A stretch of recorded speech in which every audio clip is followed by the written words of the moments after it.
named by Caucasian people. What was the original name of that continent? And is that your home? The Honorable Elijah Muhammad said, what is the square mileage of the earth? How much is the land and how much is the water? The earth is 196,940,000 square miles. And the land is 57,255,000 square miles. And the water is 139,685,000 square miles. Don't tell me about Africa's my home. No, the earth is my home. The earth is the Lord's and the fullness thereof, and we are the Lord. That the fullness of the earth belongs to. So don't you narrow yourself again after today.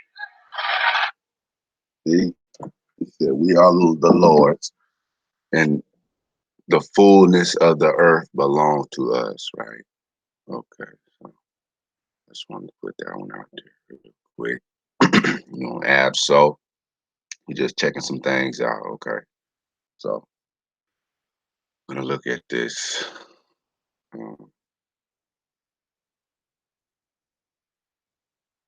Hold up.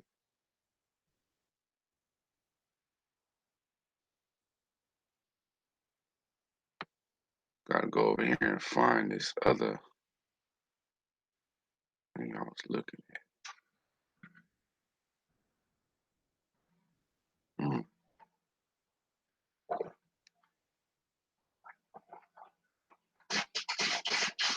So yeah.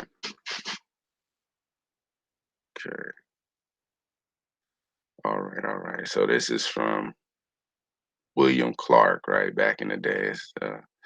Observations on the late and present conduct of the French with regard to their encroachment upon the British colonies in North America, together with remarks on the importance of these colonies to Great Britain. This is from 1755, right? 1755. I'm not gonna read it all. You could pause it or screenshot it or whatever like that, and I got this thing going on, so I can't look at my chat room or nothing like that. But I appreciate y'all tuning in because we're gonna get down to the bottom of this. And this is an episode of Debunking the Devil. So this is what we're doing right here. It says the inhabitants of the colonies of North America make a large addition to the subjects of Great Britain. Okay. So the inhabitants of the colonies in North America make a large addition to the subjects of Great Britain. Okay.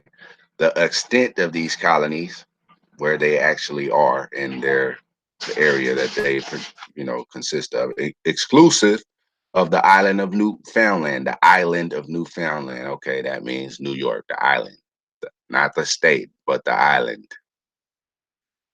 And measuring it upon the sea coast from Nova Scotia. That's up in that's way up there, like Canada, to Georgia, right? Georgia down, going into the south. So what you got? South Carolina, North Carolina, Virginia, Pennsylvania, New York, and then over in New England, which is Vermont and Maine and Massachusetts and New York, the island, and all the area, Baltimore, DC, all the area on the water right there. Says it's about 500 leagues or 17 or and 30 miles, 1,730 miles, right along the sea coast. But it says the depth as far back west as the South Sea Pacific. That means they claim that part too. But the actual the inhabitants are along the coast, right? In 1755. Down here it says the settlements, which are chiefly on the sea coast. See, chiefly on the sea coast, may be computed to contain above 1 million inhabitants, exclusive of Indian savages and Negro slaves. Okay. No African, nothing in there. Exclusive of Indian savages and Negro slaves. Okay. Remember that. 1 million inhabitants on the seacoast, exclusive of Indian, savage, and Negro slaves. So therefore, okay, I'm gonna go over here to something else because you got to remember them numbers. Now, this thing I found, right? This is in actual Library of Congress right here. See, National Humanities Center Resource Toolbox Becoming American, the British Atlantic Colonies, right? 1690, 1763. This map is from the Library of Congress right here. See, National Humanities Center. This is uh their stuff right here, right? So that same thing I just read from, they have an expert cert from it right here. And it basically says the same thing. French encroachments on the north and west by the Spanish on the south and west, meaning Florida. See how they hadn't even got to Florida. Georgia's right above Florida. They hadn't got to Florida in the 1750s yet, right? Because the Spanish was down there. Then the French was to the north and west, right? They had a north and west war up there in like uh, the 1780s, right? 1780s, they had a war with the Indians up there and the French. The British did, right? Right before uh, or right after the British colonies became America, the United States, and then they went and fought to the north and west, which is over like in like Ohio, maybe the western part of Pennsylvania or the New York State, the western part of New York State and north, that kind of area. But basically, they didn't say nothing about the inhabitants being above 1 million and uh, most of the inhabitants being Indian savages or Negro slaves. Right? It didn't say it here. They left that part out on this document right here. Right? But if you go back up here and look at this map, the red part is where Great Britain had the area. See this red part? 1750s. Okay, they didn't have Florida and didn't have going west of Florida, right? Which is what Alabama. See Alabama over here. Anyhow, so Tennessee is over here. See, so this is like East Tennessee, where the Cherokees was. See, they didn't even have that. They didn't even have all of South, North, and Virginia. They didn't have all of that yet. See, it's in the 1750s. They didn't have the whole states. See, okay, so over here, I wanted to show you something. This is from a school book, right? Let's see. See, immig- European immigration from the colonial era to the 1920s, right? A historical perspective. Okay.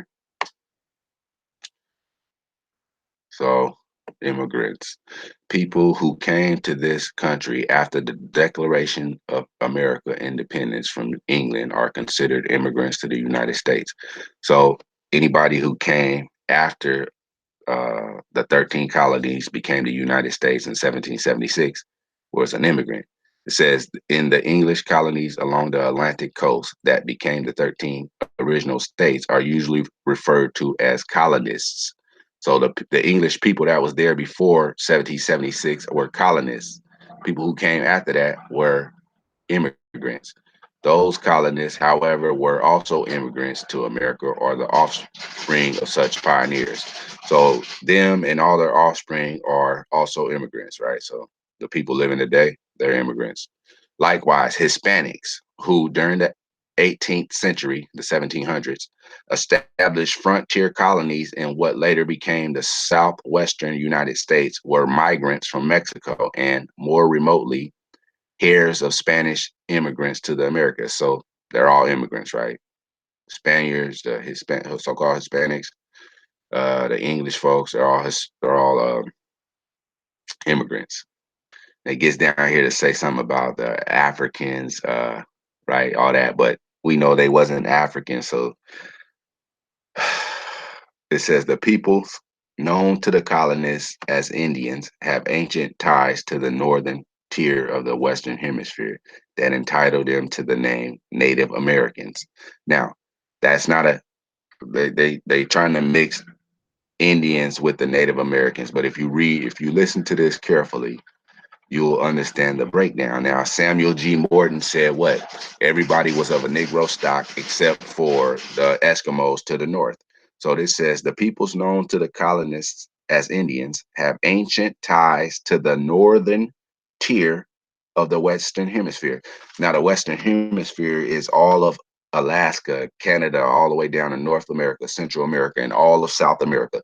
That is the Western Hemisphere, okay? So they saying that these Indians, these so-called Indians, that the colonists known to be Indians, have ancient ties to the northern tier of the Western Hemisphere. So the northern tier is where? Exactly where Sam G. Morton said the Eskimos were, okay? Those are the Native Americans. They are native because they did come here 12,000 years ago or whatnot, right? But the actual Indians, the people that south of the northern tier that Columbus seen when he got off that boat, those was darker hued people that were what they call Negroes, and they uh, were everywhere except for that small little portion in the northern tier of the Western Hemisphere, up in the snow. But we already talked about that, but it's right here in the book. It says many scholars theorize that these peoples descend from forebears who came from Asia thousands of years ago. Okay, that's it right there in a nutshell. See, they're not Indians; they're Native Americans. Okay, now let's go down here. The colonial era, right? So it says 20,000 people came to Massachusetts and the spin-off colonies of Connecticut, Rhode Island, and New Hampshire by the 1640s. So 20,000 by the 1640s, okay? It says, despite the numerous arrivals in New England, that's Massachusetts and all that, Maine and all that, during its first decades, peopling the colonies was difficult. Not many men and women were willing to risk a dangerous ocean voyage of almost 2 months to spend the rest of their days in an alien wilderness. See how it wasn't a bunch of them coming here? Okay. Says indeed, the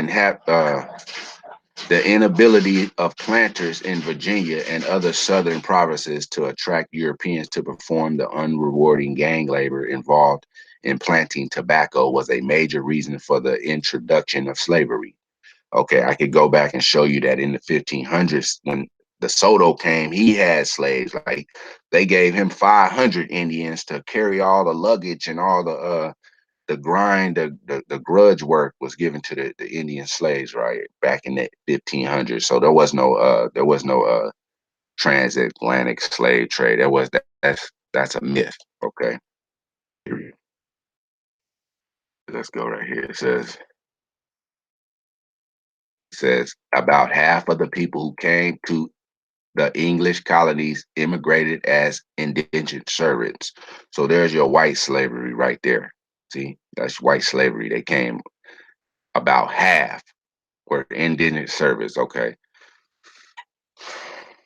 Says Maryland and Pennsylvania respectively became refuges for Catholics and Quakers, but I showed you that the Quakers was actually down in North Carolina and Virginia as well. So that's all they was. And then over here it says about 19% of the population was African. Okay, so that's a lie. But we're gonna move down. You gotta weed through it. Most estimates most estimates place the influx of immigrants at the average of 5,000 per year, 5,000 people per year. It says most scholars of immigration believe that the influx to America was modest between 1775. Okay, that was right when America became the United States from being the British colonies. Okay, 1775 and 1815. So that's 40 years, right? It says 5,000 per year, but some researchers believe that figure is conservative. Nevertheless, it can be safely said that the flow of people was much smaller than it would be thereafter. Before 1820, the United States did not consider the number of immigrants great enough to merit counting them. Do you understand what that says? It says before 1820, the United States did not consider the number of immigrants great enough to merit counting them. So there was, okay, so like I said, if you go back to this thing right here, it says that over a million on the chiefly on the sea coast may be computed to contain above 1 million inhabitants, exclusive of Indian savages and Negro slaves. So therefore, it was congested with indigenous Americans, right? It was congested with them over there from the very beginning. That's why you see so many of those ads, the Virginia cigarette ads and all that, the tobacco statues and all that, because it was so many of them over there. Okay. So that's why those Europeans wasn't just coming over here like that, because they was coming to danger. There was, if you look back on it, there was a lot of raids, Indian raids in the 1600s and going forward, that they would kill up. They would kill a whole village of people and stuff, all the women and kids and stuff. Uh, they would be forced to, period, because of what was going on. But because they would court off a place and put guns and big cannons there, and then and have your people back behind there being enslaved. So yeah, you would go there at night and kill up everything. But move on. Before 1820, the United States did not consider the number of immigrants great enough to merit counting them. Okay, I just go there because when you look at this, okay, this is in Mississippi, 1800. Okay, 1800, it says the white people was 4,000. Then in 1810, there was 16,000. Yeah, so I'm just pointing this out to say, if they weren't uh, enough to count, how did these numbers get here then? How did these numbers get counted? That's what I'm saying. Like, let's see, in Maryland. See, Maryland right here. This is about race. So you got white, black, then the Eskimo or American Native Americans didn't show up until 1870 right here in Maryland, and there was 4 of them in 1870, and then in 1880 there was 15, in 1890 there was 44. So you see those numbers ain't right on them. There ain't even no such thing as that right there. Them people's home is in Eskimo, in Canada, northern Canada. But over here, okay, so see how it says black, free blacks. So from the very beginning in 1790, there was 8,000 free blacks in so-called blacks, right? These is all indigenous people, right? There was 8,000 of them free in Maryland. Okay, now if you go down further on this,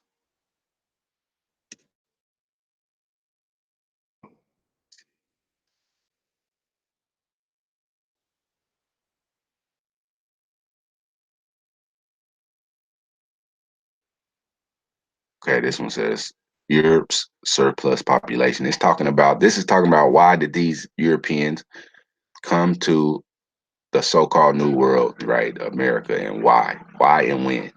So it says no single factor explains why the 19th century became such a great era of European migration. So the 19th century, that's the 1800s. So it says no single factor explains why the 19th century became such a great era of European migration. So therefore, somehow in the 19th century, uh, they came. Wasn't the 18th in the 1700s?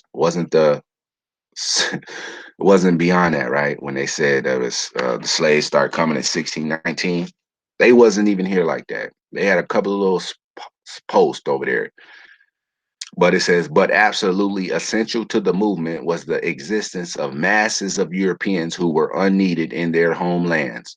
Okay, So this is saying that the reason why they came is because they were unneeded in their homelands. Okay, that's what this is saying. Okay, so let's go down further.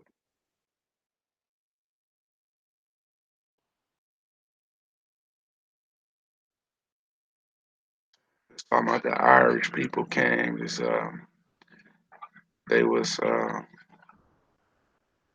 they was going through the Napoleonic Wars. Okay, okay. Let me see.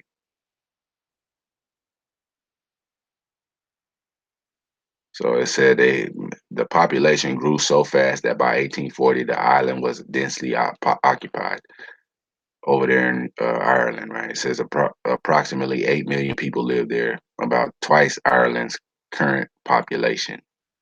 So farms were extremely small, many fewer than 5 acres, and the fact that the agriculturalists were frequently tenants of absentee owners completed complicated the situation. Okay, okay.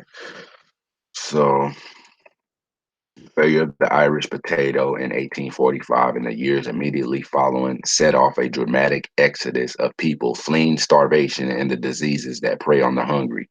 The worst off probably had the least chance to get away, but even those who escaped were often in pitiable shape. Decisions by callous landlords to ship their tenants off to the United States rather than to pay for their relief in Ireland aggravated the suffering. Okay, so they shipped them off over here. The Germans, look, okay, so this one says they were often identified as immigration records. However, the Bavarians, Perusians, and subjects of some other kingdom or principality because the unification of the hundreds of states that joined to form modern Germany was not completed until 1870. See, so the Germans came over what between the 1840s and 1850s. So it says 1854. So in 1851, when the law uh, said Indians had to go to reservations, they was doing that, so they was making room for these Germans, right? All right, cool.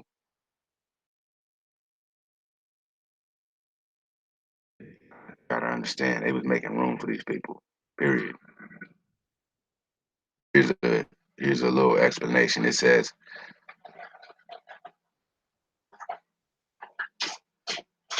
immigration was often an irrevocable decision in the middle of the 19th century, so the 1850s. Costs, modes of transportation, and the kinds of work people pursued made returning to Europe unlikely. Immigrants often followed a kind of chain in their travels. An intrepid soul, intrepid, usually but not always male, would leave home for the new world. Once established, the pioneer, okay, this is what they saying he is, right? Remember that. This is the way this person writ this stuff about these people wants you to look at them in a good light and all this. That's why they say once established, the pioneer, why they calling us savages, right, and slaves.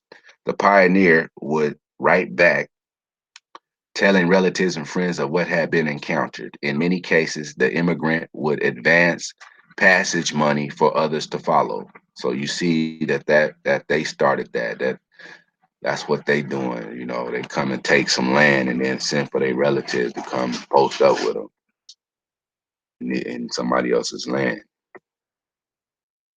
Or Scandinavians, it says, the Swedes arrived between 1869 and 1893. Remember those records? They went around destroying their own records. Remember the land allotments, all this different stuff. It's showing you the dates when they came, right?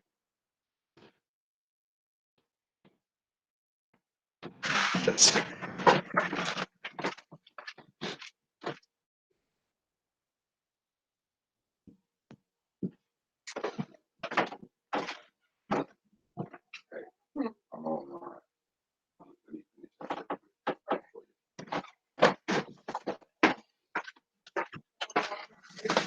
okay, so yeah.